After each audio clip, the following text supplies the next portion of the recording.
I loved Oslo because it reminded me a lot of Paris. It's a very vivid city. When I went outside, I saw a great castle or a big house on a hill surrounded by gazon or around. And it has no, no border, nothing around it, that it was open to the city. And then I asked, what's that building? Is it a museum? They told me, this is the king's palace.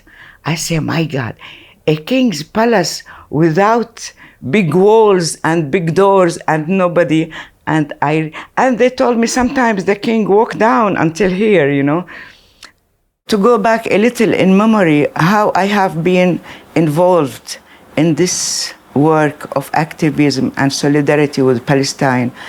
I am Jordanian, not Palestinians. For me, there is no frontiers, but this is the reality. And I was born in Amman in 1945. I remember that in 1967, I was a student in Paris at the art school. And in that year, another tragedy came, that the Israelis occupied the rest of the Palestine, Sinai and the Golan Heights, and all was done in a few hours or a few days. In that time, Paris was full of artists, especially artists that came to live in Paris from Latin America, and between them, people like Matta, who was a great artist at that time, and many other Cardenas, etc., all these people. And then I thought to call for an art exhibit in solidarity with Palestine that took place at the Foyer Franco-Libanais in Paris at that time. And this exhibit was to mark a kind of solidarity with the Palestinian cause. And between the artists really who participate in this exhibit, very big names like Vasarely, Matta, and the great Osip Zadkine, who was one of the most known sculptors in Paris, in the world at that time. And Zadkine also was a Jewish, but for him, Jewish, like we consider, is a religion and not a state. And so between the artists too, Vasarely, I think, the great Moroccan Ahmed Sharqawi, and this was my first manifestation to use art for the Palestinian cause. So when I went to Jordan and I worked in Baqa camp in Amman, it was just tents. In this camp, I just tried to see what children can do. And so I gave them papers and crayons, And I was so astonished by the results of what these children has done. It was really great art. So I did the first exhibit with these children in the camp itself, because I wanted people from Amman and the press and everybody to come and see in what circumstances these children and people are living, and what a great art that is full of hope that they are producing. And out of this experience in Baqa camp, I came to Beirut in '69, and I published this book. And this book, the first edition, came in Arabic English and Arabic French. After this book, I did not stop using my art for the Palestinian cause, I can remember, for example, starting doing illustrations for Palestinian poets. One of them is Rashid Hussein, drawings for the poetry of Mahmoud Darwish. And then I started to make some of my drawings to be published as posters for the Palestinian struggle. This is the Fatah calendar for 1977, and it contains some of my drawings and drawings of other artists. This is Abdulrahman Muzayyan. He's an artist from Gaza. and Burhan Karkutli. Burhan Karkutli is an artist, Syrian artist who used to live in Germany. And in that time, I was doing this work while continuing my work in sculpture, because this is something I live through with sculpture, so I never stopped. And I remember my first sculpture that I carved in stone long time ago in '65 when I was a student in Paris. It was called Mother Earth. And at that time, a notion of Palestine was in this Mother Earth. Coming later, in '77, I noticed that so many artists in the world, in Italy, in France, everywhere, they were pro-Palestinians, and they were, they were following the struggle of Palestinians to liberate Palestine. And in the Arab world, too, artists from Morocco to Yemen were producing art a little related to Palestine. And this was in '77 that I got the idea of establishing a kind of section or office inside the PLO that takes care of solidarity through art. And this was the plastic art section of the PLO. And I remember that I said to the person who is in responsibility for the information office in PLO, and then personally to Yasser Arafat, I just told them that all these artists are in solidarity and they defend our cause. So I would like to call for an international art exhibit for Palestine, and this is how it was done. More than 150 artists from all over the world gave their artwork in solidarity with Palestine. The work was not asked for to be done especially about the Palestinian cause, but it's the artist name that count. And between the artists, for example, the cover of the catalog of the exhibit was done by Vasarely, who was one of the greatest artists in the last century. And even Matta has done a trilogy especially for this event. And we invited many artists, and I took care really to contact artists who live under the Israeli occupation, Palestinian artists, to be part in this exhibit. And we invited many artists to come to attend the exhibit that was opened by Yasser Arafat himself. And then from France came, from Italy, Paolo Gana, for example, and from Claude Lazare from France, and a very important art critic, Troche, who came from France too, and Palestinian artists like Suleiman Mansour, Nabil Anani. Through this exhibit, really, later on, I met Vesla Lang Nelson, and from the first time I met her, we became friends for life. And Vesla, at that time, she saw the book of the Palestinian children, and the next year it was supposed to be the International Year for Children. And so Vesla, she gave the idea that she would like to publish this book in the 3 Scandinavian languages, Norwegian, Swedish, and Danish. And she worked for that, and the book was done and printed in Beirut and came out in '79. And this was the first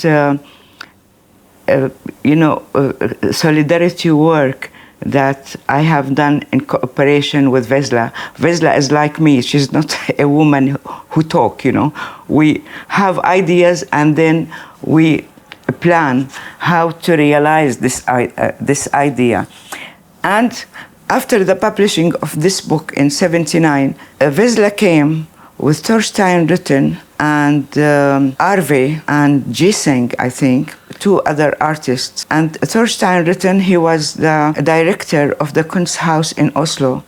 And they loved what we have of artworks, all that. And they said, okay, we will do an exhibit in the Kunsthaus in 81. And this is how everything started very smoothly. And the exhibit in Oslo was dedicated for Palestinian artists mainly. Between them, I am without nationality. Between them, I have my own work, and then the work of Muhammad Hajras, who was an Egyptian sculptor who was living in Beirut at that time. And before this, after the International Art Exhibit in 79 too, I have done a very big exhibit for Palestinian posters because Palestinian posters, it was great art, and this exhibit was done again in Beirut. And the one who designed the poster is a very famous Syrian artist, Abdel Qadir Arnaout. And so he has the map of Palestine and like international.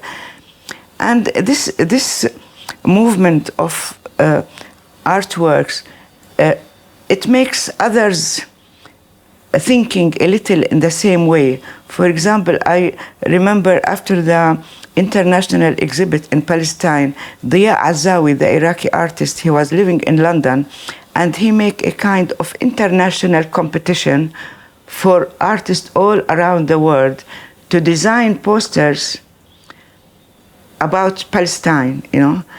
And all that were printed in a book, and the exhibit took place in London.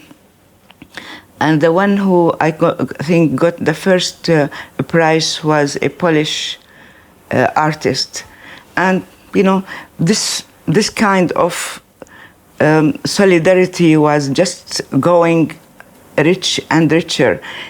Before the 81 in Oslo, I have done a very important exhibit in Tehran in 1980, and it was the first year after the revolution. At that time, it was in Tehran the moderate people who have the power, like Bani Sadr and his people, you know. And I went to Tehran together with Najil Ali and Mustafa al-Hallaj. And it was a great event, and the exhibit, again, it was part of international artists that we took from the collection, and many of Palestinian and Arab artists. And the exhibit took place in the Tehran Museum for Modern Art. And then after that, it was the religious clique who took the power in Tehran. And in that time, even I think the museum itself was closed for a long time. It was a very important museum. Even I remember outside this museum, there was Henry Moore, Giacometti, because the museum was established during the Shah regime.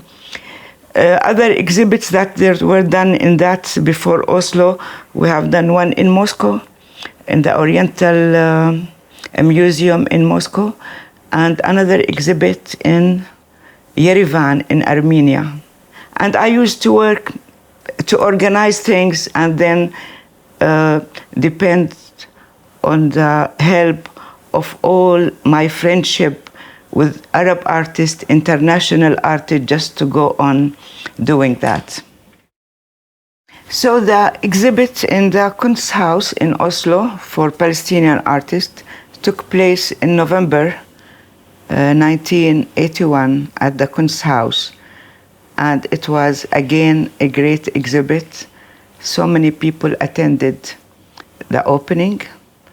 And the catalog of the exhibit has many articles. One of them is a kind of declaration by Yasser Arafat himself about the importance of artists in the Palestinian struggle, because it's a liberation movement to liberate a human being not just the land, but again the life.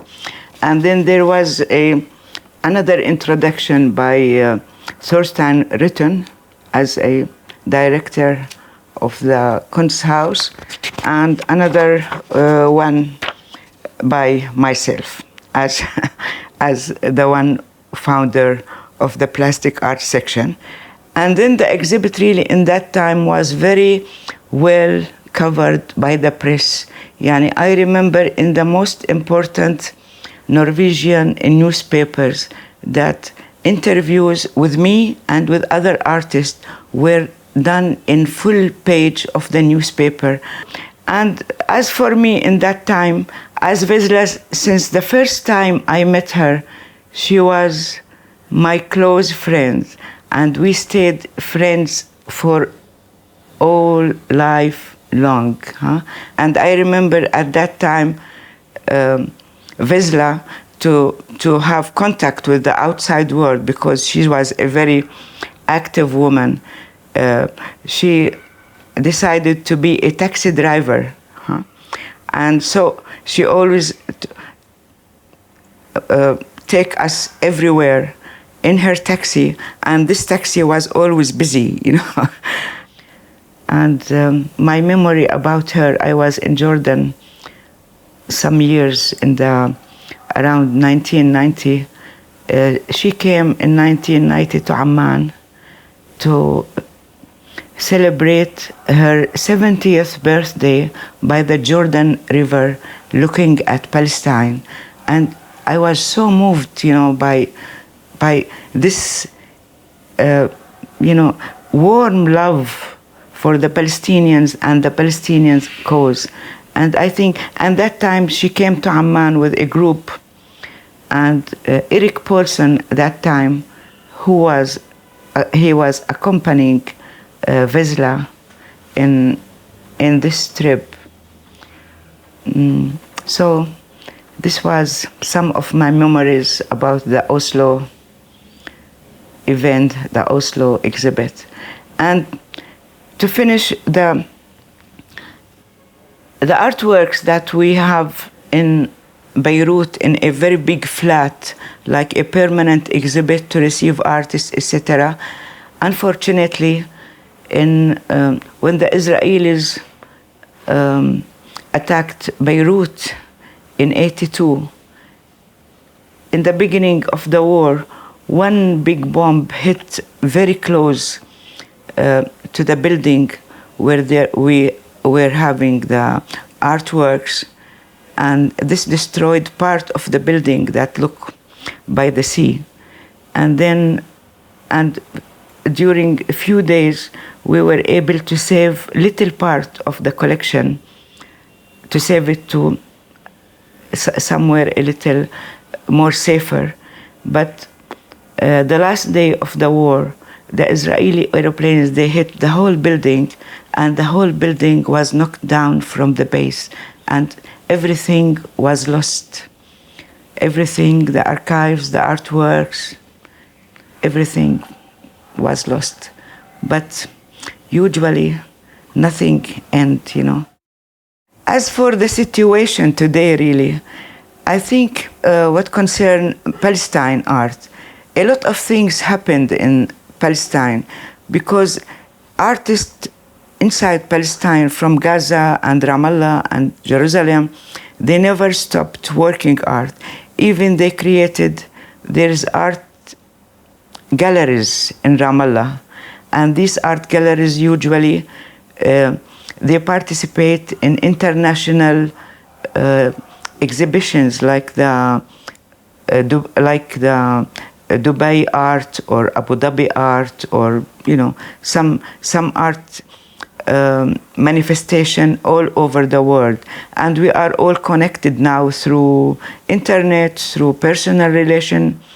And then lately in Palestine, before a few years, I think there was the creation of the Palestinian Museum in Bir Zayt.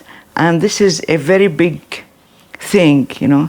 And I myself, just as a memory, I gave 7 of my own works that were inspired by Mahmoud Darwish, poetry as a gift for this museum.